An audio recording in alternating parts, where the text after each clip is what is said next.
Hey YouTube, welcome back. May is Mental Health Awareness Month. People across the world, just like you and me, are all living life and struggling with stuff. Life is not easy. Some people struggle silently, while others are more open about it and actively seek help. Before we get started, I'd like to take a moment to ask you to please hit the like button and subscribe to this channel. In today's toxic society, people use terms such as, he's crazy, she's a maniac.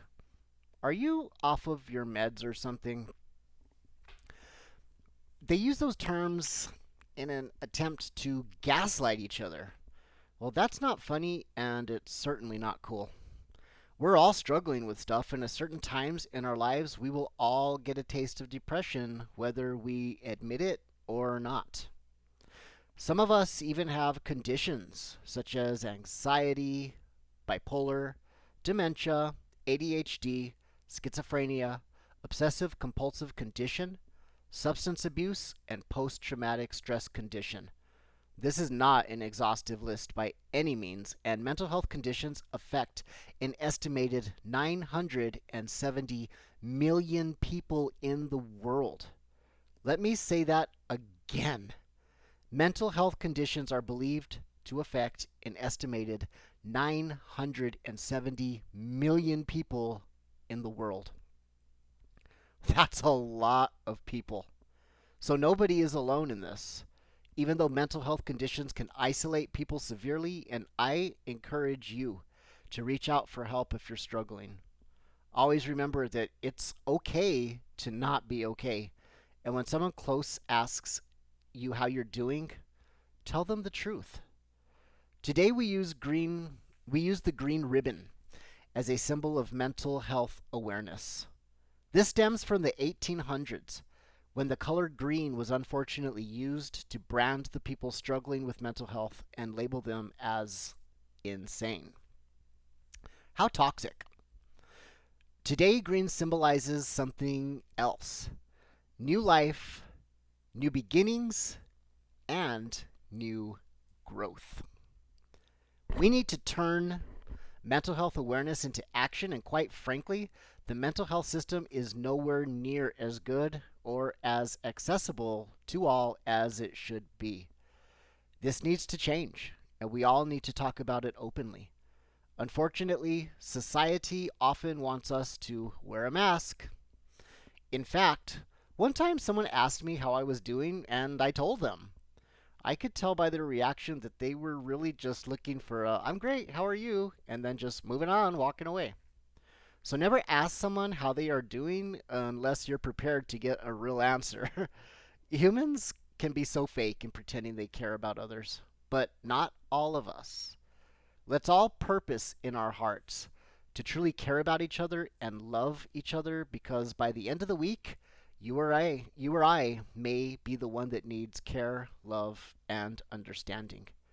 It is not a sign of weakness to admit that you need help, but rather it's a sign of strength. And being real is so much better than being fake. We need to be real with each other and keep it 100 at all times. We also need to be very picky about the people who we let into our lives, in our close circles. There will always be toxic people that joke about mental health and people who may use it against you. But there are also people out there that care and will help you. There's many options, including but not limited to counseling, group meetings, hotlines, therapists, medications, hobbies, etc. If one thing doesn't work, don't give up. Try something else or add something else new to your regiment. Don't give up and keep experimenting to find out what works best for you. A great resource for finding information and people who struggle with similar issues as you is the YouTube community.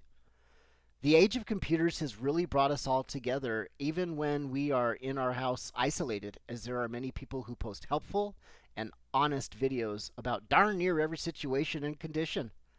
I often say how much I hate computers, but this is one benefit of computers. You don't even have to leave your house to hear other people's stories. And quite frankly, I've gotten more help and education from listening to other people and interacting on YouTube than from many of the professionals that I've seen. Recently, a neurologist physician assistant medically gaslit me by making a passive aggressive comment about patients who do their own research. We have to do our own research, as I found more information online about my conditions than I ever did from professionals, and sometimes I even have to guide them with ideas. Of course, some doctors and health professionals are better at listening to patients and keeping us involved in our treatment than others, who get offended that the idea came from you rather than them. Narcissistic people have to protect that fragile little ego like an egg so it doesn't get cracked. A good health professional knows that they see you for 20 minutes and you live with your condition 24 hours a day, 7 days a week, 365 days a year, day and night. They need to include us and our ideas in our healthcare and do what we think is best for us. Those professionals do exist, and never be afraid to change doctors if one isn't meshing with you.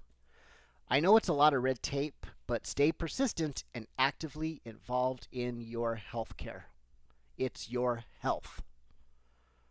So this May, let's educate ourselves about mental health and turn that awareness into action. And let's not let that end when May is over. Do you know someone who is struggling with mental health? Call them, visit them, listen to them. And when you ask them how they're doing, be open to an answer other than, "Great, how are you?" Thank you for watching. Please hit the like button and subscribe to this channel. Have a great day, people.